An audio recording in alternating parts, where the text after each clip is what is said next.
What's up mga Kasurata Pips? Ayan, for today's vlog, habang umuulan, meron tayong gagawin. Ayan, so sama natin sina so ito yung gagawin natin mga Kasurata Pips. Ayan o. O diba, nakaluto na.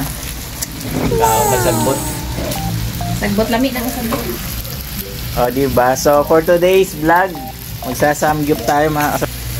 So habang umuulan, pangit ang panahon, no? So, dito lang tayo sa gilid. Diba? Banding, tapos kita nyo ba to? Ay nakita.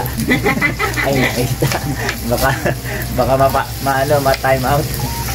So ayan, for today's vlog, so mag-ano tayo, sa samgyup tayo. Nakakapix kasi mag-samgyup. So waiting lang tayo, antay lang natin sila nanay. Pauwi na rin yun maya-maya, sina Kuya Jordan. So nasa store sila. So tayo yung nandito. Luluto naman na tayo. O diba? So bago ang lahat, may papakita ako sa inyo mga Kasurata Pips. O diba? Mag-harvest na naman tayo mga Kasurata Pips. Meron tayong tanim, o diba? Sa ating plantito. Ayan o. Pechay o. Pechay. O diba? So lumalaki na yung pechay natin mga Kasurata Pips. So yung iba dyan, tanim ni George. Galing ni George eh. Magaan kasi yung pangalawang anak ko, si Diche, si George. So mabilis mabuhayan ng ng tanim ng halaman.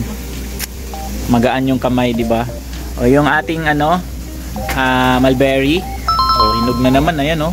Pula na naman siya. Meron na namang bunga, dami na naman. Malapit na naman tayo mag-harvest niyan. So tapos yung ating ito pa guys, tanglad, ayan o. Kapal na ng tanglad natin guys kapag nagsasabaw, tinola or pwede halo yan. Tapos yung langka natin lapit na mamunga.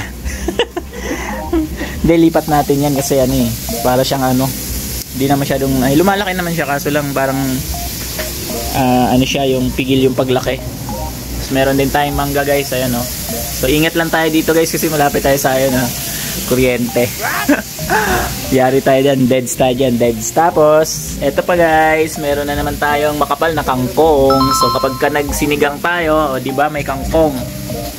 And then, ito yung ampalaya natin, hindi pa namunga.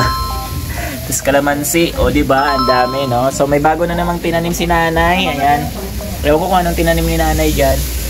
So, meron naman tayong panibago, magtatanim na naman tayo. Ang ating luya. Etong luya na to, i-harvest na yan siguro mga next week or next month. Malaki na yan. So harvest na natin yan. Yung isang luya dito, hindi masyadong, meron ng bunga, ay ugat, ay tawag yan? Lumalaki na siya, pero hindi gaano kalaki kasi maliit yung paso na paglagyan. So ganda pagka yung paso na paglagyan medyo malaki para malaki rin yung bunga, ugat. O diba? So nakita nyo na yung aming farm deal dito sa terrace, o diba? So yun lang, nangingit lang kami. Bye for now, let's eat na. Pagod na tayo at drinks. Bye bye.